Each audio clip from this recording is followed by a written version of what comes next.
Hello viewers, this is Akash Iqbal from tracks. कैसे हैं आप लोग? आप लोगों ने देखा होगा कि ट्रैक्स स्टूडियो से हमने डॉक्टर अथर के साथ एक डिस्कशन की थी। उसका टाइटल था the crunch time for AI, artificial intelligence. That means कि एआई में कुछ बड़ा होने जा रहा है और इस पे इस वक्त एक्शन लेने का टाइम आ गया है। लेकिन ये एक्शन रिएक्शन में बदलता हुआ नजर आ रहा है। वो कैसे? कि पिछले 2-3 दिनों से एक खबर है जिसने कि पूरे मीडिया में और कॉरपोरेट वर्ल्ड में तहलका मचा दिया है। वो है एआई का चाइनीज कंपेटिटर डीप सीक। और आते ही इसने क्या किया है, मैं उसके लिए तो मेरे पास अगेन मौजूद है डॉक्टर अतर। आज मेरे डिजिटल स्टूडियो में है ये, क्योंकि ये लाहौर में नहीं है, फिर कैम्ब्रिज में है। तो sir, welcome to the show. Thank you, Vikas. Thank you very much for inviting me for this extremely interesting topic. Sir, शायद पाकिस्तान में सबसे ज्यादा मैं और आप ही यहीं पे गुफ्तगू कर रहे होते हैं, और हमारे व्यूज अक्रॉस द वर्ल्ड भी हैं, विद इन पाकिस्तान भी हैं। तो मुझे नहीं लगता कि आपने ऐसा सोचा होगा कि आप अभी कैम्ब्रिज पहुंचे ही होंगे तो ऐसा कुछ हो जाएगा कि हमें क्रंच टाइम ऑफ एआई के बाद एक बिल्कुल नई डायमेंशन से इस टेक वॉर को देखना होगा। ऑल्दो कि हमने टेक वॉर पे 2 वीडियोस पहले भी की, यूएस और चाइना के साथ। तो अब आप बताइए, डीप सीक क्या है, इस कंपनी के बारे में थोड़ा बता दें। और ये किस हद तक टफ कंपटीशन यूएस की जो चैटबॉट है एआई उनको दे सकती है? मतलब इसके बारे में कुछ बता दें। हाँ जी, वकास वकास डीप सीक जो है ये बेसिकली एक चाइनीज आर्टिफिशियल इंटेलिजेंस कंपनी है जो हांगजो, HANGZHOU इसको हम स्पेल करते हैं और हांगजो लिखते हैं इंग्लिश में, लेकिन प्रोनाउंस हांगजो करते हैं। वहाँ पे ये कुछ साल पहले एक यूनिवर्सिटी स्टार्टअप के तौर पे इमर्ज की है। और इसने जो अपना गोल बनाया ना, इस कंपनी ने वो बड़ा मजे का गोल रखा। इन्होंने कहा कि जी हम एक डेवलप करने लगे हैं चीज जो, जैसे हम एआई यूज करते हैं ना आर्टिफिशियल इंटेलिजेंस के एक्रोनिम के लिए, इन्होंने कहा कि हम AGI यानी कि आर्टिफिशियल जनरल इंटेलिजेंस हम डेवलप करेंगे। और ये इंटेलिजेंस हो, यस, डीप सीक ने। और इन्होंने कहा कि ये जो टर्म है AGI, ये बेसिकली जो होगी ये ह्यूमन लेवल की इंटेलिजेंस को मीट करेगी, क्योंकि ये जनरल इंटेलिजेंस होगी और कोई और जो कंपनी है वो इसको मीट नहीं कर सकेगी और हम मीट करेंगे, काइंड ऑफ। ये इनकी एक जो था पंच लाइन थी। अभी तक वैसे किसी भी दुनिया में कंपनी ने जो ह्यूमन लेवल का वो जो है इंटेलिजेंस, उसको कोई भी टेक्नोलॉजी कंपनी अभी तक मीट नहीं कर सकी। लेकिन एटलीस्ट ये बहुत सारी कंपनियां इंक्लूडिंग डीप सीक और जैसे ओपन एआई है, इन्होंने ये अपना स्कोप और मैंडेट रखा है कि हम ह्यूमन इंटेलिजेंस को मीट करेंगे। अच्छा, ये शायद एक रीजन हो सकता है डीप सीक का कि जिसकी वजह से इसके जो कंप्यूटर साइंटिस्ट हैं जो यहाँ पे काम कर रहे हैं, उन्होंने एक डिफरेंट अप्रोच ली अपने एआई मॉडल को बिल्ड करने की। और उस डिफरेंट अप्रोच को लेते हुए शायद इवेंचुअली उनका जो कॉन्सिक्वेंस निकला वो बड़ा ही पावरफुल निकला कि उन्होंने एक मच चीपर प्राइस के ऊपर, मच चीपर कॉस्ट के ऊपर रादर, अपने जो यूएस राइवल्स थे जैसे ओपन एआई है, उसके हवाले से जो उन्होंने जो उसकी जो compete करने के लिए उससे जो अपनी बना रहे थे एआई का मॉडल, वो उन्होंने उससे मच चीपर रेट पे, मच चीपर कॉस्ट पे डेवलप कर लिया। ये एक रीजन हो सकता है, क्योंकि उनकी जो अप्रोच थी वो ये थी कि हम आर्टिफिशियल जनरल इंटेलिजेंस करेंगे, और उसके लिए उन्होंने बड़ा R&D जो था बड़ा जबरदस्त तरीके से किया। दूसरा, आपको पता है कि यूएस गवर्नमेंट ने, बाइडेन गवर्नमेंट जो लास्ट गवर्नमेंट थी डेमोक्रेट्स की, उन्होंने बहुत सारी जो थी लिमिट्स लगाई हुई थी कंप्यूटर चिप्स के ऊपर एक्सपोर्ट करने के लिए, अमेरिका से स्पेशली टू चाइना। और उसकी वजह से चाइनीज साइंटिस्ट पे एक और प्रेशर था कंप्यूटर साइंटिस्ट के ऊपर कि वो लो कॉस्ट अप्रोच को अडॉप्ट करें, क्योंकि उससे उनको एक बेसिकली जब लिमिट लगी हुई थी, एक रिसोर्स कंस्ट्रेंट था उनके पास कि इंडिया यूएस से उनके पास वो नहीं आ सकती थी चिप्स, और वो लिमिट में आ सकती थी। तो उन्होंने उस रिसोर्स कंस्ट्रेंट के अंदर बहुत अच्छे तरीके से उसको लेवरेज किया और इवेंचुअली ये डीप सीक का जो मॉडल डेवलप किया एआई का, ये इंतहाई powerful, as good as ChatGPT जो ओपन एआई ने डेवलप किया हुआ है, और मच लेसर कॉस्ट पे। मैं सिर्फ कॉस्ट का थोड़ा सा व्यूअर्स को बताना चाहूँगा कि क्योंकि ये कॉस्ट बड़ी इंपॉर्टेंट है, कि अगर हम ब्रिटिश पाउंड्स में देखें तो ऑलमोस्ट 4.49 मिलियन पाउंड स्पेंड हुए हैं इस पे जो इसका डीप सीक का R1 AI मॉडल है, ये जो R1 AI मॉडल है जी, R1, इसके ऊपर 4.49 बिलियन पाउंड स्पेंड हुए हैं। कुछ लोग कहते हैं कि ये अंडर एस्टिमेशन है, ये शायद सही नहीं बताया हुआ चाइना ने, या चाइनीज जो कंपनी है उसने सही इसको नहीं डाइवल्ज किया, लेकिन फिर भी ये मैं आपको गार्डियन का एक आर्टिकल है वहां से ये डेटा बता रहा हूँ। और लेकिन इसके कंपैरिजन में जब हम ओपन एआई का GPT-4 देखते हैं तो उसके ऊपर 80.4 मिलियन पाउंड्स लगे। तो 4 मिलियन, 4.5 मिलियन और 80.4 के दरमियान आप देखिए ऑलमोस्ट 18 टाइम्स, 19 टाइम्स का फर्क है। तो ये बहुत बड़ा फर्क है कॉस्ट के अंदर। ये इसकी वजह से मैं मेरा ख्याल है कि हम आगे डिस्कशन भी कैरी ऑन करेंगे, आपके सवालात भी बहुत सारे होंगे, लेकिन ये मैं चाहता था कि व्यूअर्स को बताऊं कि ये जो कंपनी है डीप सीक, इसने बहुत सारी जो दुनिया में टेक कंपनीज हैं उनको शॉक में डाल दिया है। और क्योंकि इनकी ये जो कॉस्ट टू परफॉर्मेंस रेशियो है, ये सेवरल टाइम्स लोअर देन है ओपन एआई के मॉडल से और मेटा के लामा से। तो इसलिए बहुत सारी जो दुनिया में इस वक्त गुफ्तगू है, बहुत सारी जो डिबेट है, डिस्कशन है, वो डीप सीक पे हो रही है। जी विकास। अच्छा सर, मैं एक इवेंट हुआ है उसके साथ ही मेरा अगला क्वेश्चन कनेक्टेड। आपने भी देखा होगा कि एक दिन में एनवीडिया ने 600 बिलियन डॉलर लॉस किया है, अपने शेयर्स ड्रॉप हुए हैं स्टॉक्स। जस्ट कैपिटलाइजेशन, उसकी मार्केट कैपिटलाइजेशन ड्रॉप हुई है, बिल्कुल ठीक है। just because of the deep sea came in the surface, और अमेरिका में सबसे ज्यादा डाउनलोड किया जाने वाला ये सॉफ्टवेयर बन गया है। अच्छा, अब इसकी टाइमिंग भी बड़ी इंटरेस्टिंग है। एक तरफ 20 जनवरी को चाइना इसे लॉन्च करता है, जिस दिन डोनाल्ड ट्रंप देते हैं, और फिर 4 5 6 दिन गुजरते हैं कि ये स्टॉक ड्रॉप वाला भी हो जाता है एनवीडिया का, जो कि एक बहुत बड़ा सेटबैक है। तो आप कैसे देखते हैं कि ये जो टेक वर्ल्ड है, इसके साथ जो कॉरपोरेट डिविडेंड जुड़ा हुआ है या एंगल है, और फिर इसके ऊपर अगर हम पॉलिटिक्स का कैप देखें, जो कि हमें दिखाता है कि जो पावर कंपटीशन है, टेक पावर कंपटीशन यूएस और चाइना के दरमियान एआई में चल रहा है, तो इस नेक्सस को आप कैसे देखते हैं?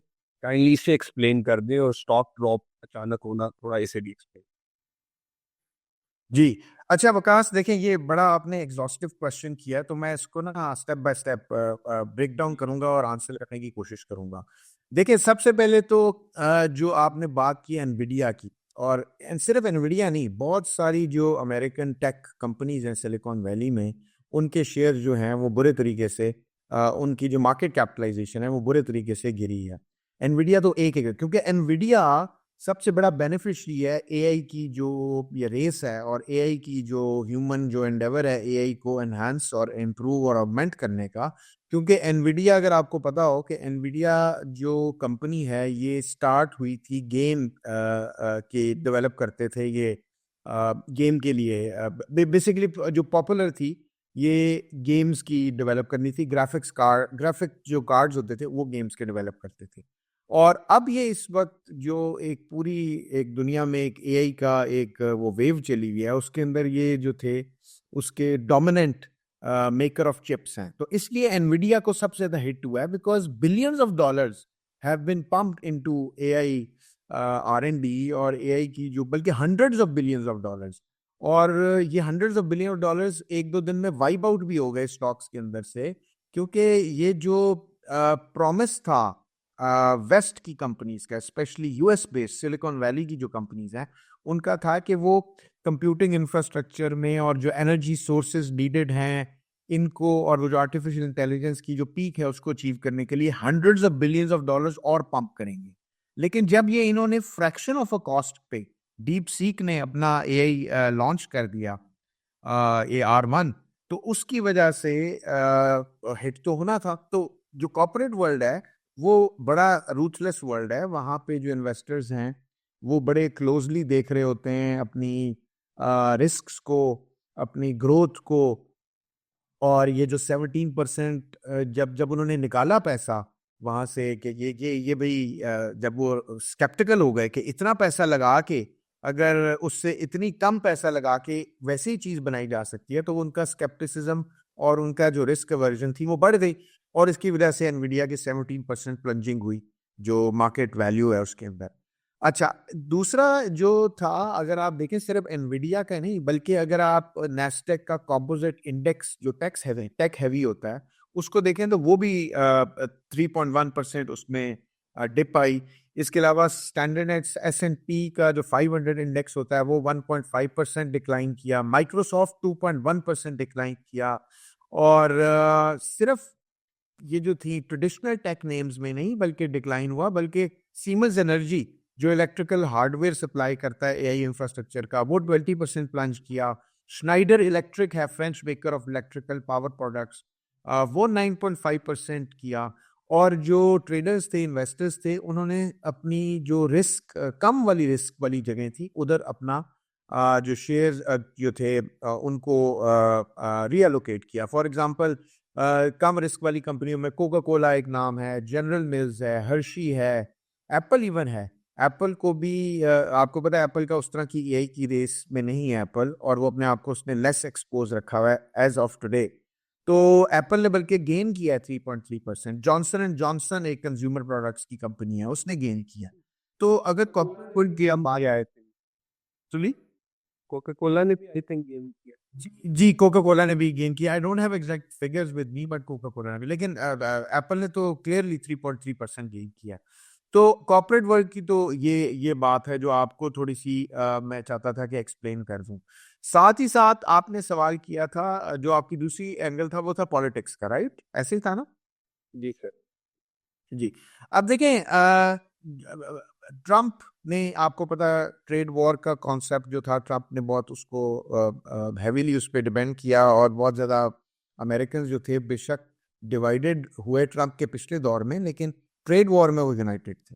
और उनके ऊपर उनके साथ उनको एक रास्ता दिखाया गया कि जी अगर चाइना के राइज को रोकना है तो चाइना के साथ हमें ट्रेड के अंदर बहुत स्ट्रिक्ट टर्म्स करनी है। और हमने जो आपने बताया कि पहले वीडियोस किए हैं टेक वॉर पे, specially between China and US, उसके अंदर भी हमने ये मेंशन किया था कि AI is one component of their tech war.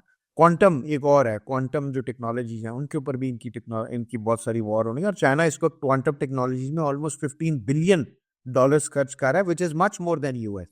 US से 3 या 4 बिलियन की बड़ी खर्च कर रहा है, perhaps the highest in the world. perhaps the highest in the world. तो ये perhaps नहीं बल्कि I think surely the highest, $15 billion on quantum technologies I think is surely the highest in the world. No other single country मिल के शायद, जैसे EU reason में शायद, I don't know, शायद EU में भी टोटल $15 बिलियन डॉलर्स नहीं spend हो रहे होंगे।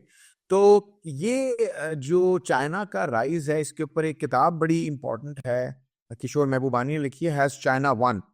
ये किताब है तो लंबी, कुछ 400-500 सफ़ों की है, लेकिन आई थिंक बड़े अच्छे तरीके से उन्होंने इसके ऊपर, इसमें भी टेक्नोलॉजी का जिक्र भी किया है इस किताब के अंदर, और ये मैं व्यूअर्स को रिकमेंड करूंगा ये किताब ज़रूर पढ़ें। लेकिन coming back to the point कि देखें, चाइना का राइज, इस सेंचुरी को लोग चाइना का राइज की सेंचुरी कहते हैं, और ये वेस्टर्न हेमिस्फीयर की जो डोमिनेशन है वर्ल्ड अफेयर्स के ऊपर 200-300 साल की, उसके डिक्लाइन की सेंचुरी कहते हैं।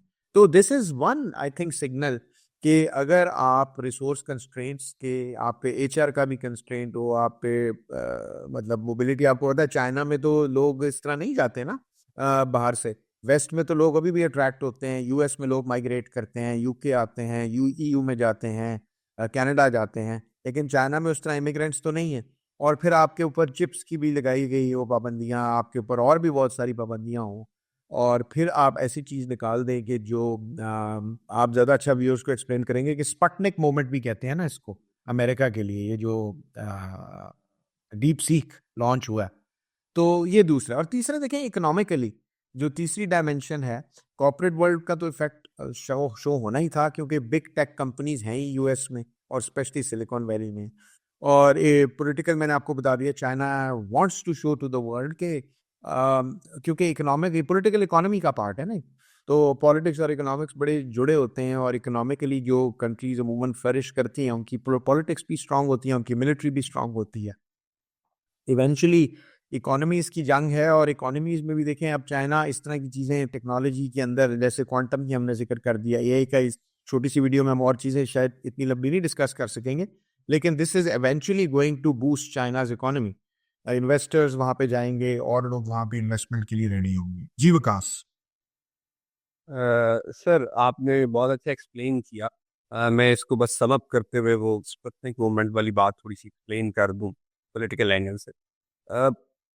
मिड ऑफ 20th सेंचुरी जब सेकेंड वर्ल्ड वॉर खत्म हो गई थी तो पावर कंपटीशन यूएसए और यूएसएसआर के दरमियान शुरू हुआ।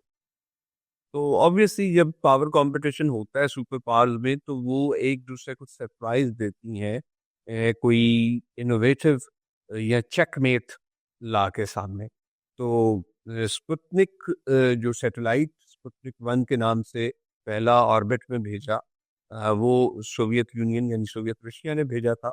And that was an eye opener for US at that time. But उसके बाद नासा ने जो कमबैक किया था उससे फिर जो यूएसएसआर की मोनोपोली शुरू में होती नजर आ रही थी वो काफी जल्दी कुछ 30-40 साल में खत्म हो गई थी। और NASA is still a big giant in that outer space field।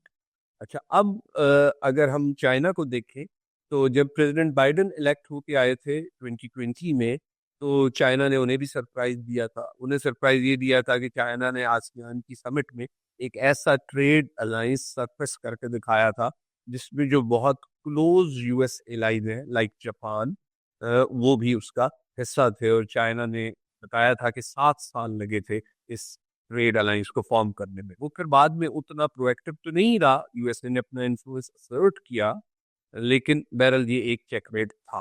President Xi Jinping ही प्रेसिडेंट थे चाइना के। और अब क्योंकि प्रेसिडेंट डोनाल्ड ट्रंप बहुत वोकल रहे हैं, इन्हीं के दौर में ट्रेड वॉर की टर्म आई। और अब मुझे ये लग रहा है कि ट्रेड वॉर और tech war hand to hand चलेगी इनके दौर में।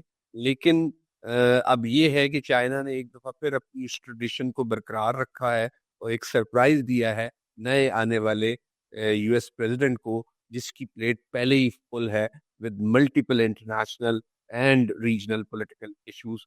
बट देखना ये है क्या कंटेनमेंट की जो पॉलिसी बनाई थी प्रेसिडेंट हैरी एस ट्रूमन ने सोवियत यूनियन के लिए, जिसकी वजह से वो ट्रूमन डॉक्ट्राइन की वजह से आज भी जाने जाते हैं, वो अभी मौजूद तो नहीं है। तो क्या प्रेसिडेंट ट्रंप इस अपॉर्चुनिटी को कैश करके कोई ऐसी कंटेनमेंट ऑफ चाइना पॉलिसी लाते हैं सामने जिसमें चाइना का ट्रेड और टेक का इन्फ्लुएंस कंटेन किया जा सके, just like Harry S Truman की जिस तरह उन्होंने सोवियत यूनियन का सिक्योरिटी और पॉलिटिकल पावर मसल कंटेन करने की एक policy.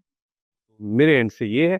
I think we should thank you very much. ये आपने बड़ा अच्छा इंटरेस्टिंग पर्सपेक्टिव इसमें ऐड कर दिया डिस्कशन के अंदर व्यूअर्स के लिए, और स्पुतनिक के हवाले से और उसकी वो सारी जो साइंस है उसकी जो डायनामिक्स है। मैं यहाँ पे एक चीज़ और मेरा ख्याल है मैं स्किप कर गया जहन से मेरे, वो ये था कि मैं बताना चाहूँगा व्यूअर्स को कि ये बहुत इंपॉर्टेंट क्रिटिकल टाइम था क्योंकि लास्ट वीक एनवीडिया ने सॉरी ओपन एआई और सॉफ्ट बैंक है उसने मिलके एक प्लान अनाउंस किया था कि वो नेक्स्ट 4 years में, जस्ट 4 years में एआई इंफ्रास्ट्रक्चर में $500 बिलियन पंप करेगी। 500 billion, that is in trillion, right. So अब ये इतना बड़ा धचका लगा है इन सारे प्लान्स को कि बिलियन डॉलर ड्रॉप हो गया है। हाँ, सो देखें उसको 600 बिलियन की मार्केट कैप डूज हुई है। तो जिस दिन मंडे, और ये आपको पता है लास्ट वीक लॉन्च हुआ था डीप सी। तो और अभी यूके में, जैसे यूके में तो श्योरली ये सबसे हाईएस्ट डाउनलोडेड ऐप थी एप्पल स्टोर पे। तो ये चीज़ें जो है ना ये बड़ी इंटरेस्टिंगली आगे अनफोल्ड होंगी। लेकिन the way generative AI is progressing, advancing, it is also very good for humanity I think right now, कि जिस तरह हमारे लिए अब आसानियाँ होंगी और जिस तरह ये कंपटीशन है, तो ये कंपटीशन हेल्दी भी किया जा सकता है रादर देन कि इसको राइवलरी की सूरत सिर्फ दी जाए। Thank you Vikas. Sir thank you for joining me. अब हम मिलते हैं किसी दूसरी वीडियो के लिए, और व्यूअर्स आप अपने कमेंट्स हमें दे सकते हैं। आप हमें टॉपिक भी फर्दर इंडिकेट कर सकते हैं अगर आपको हमारी वीडियो पसंद आती है। Till next time, take care.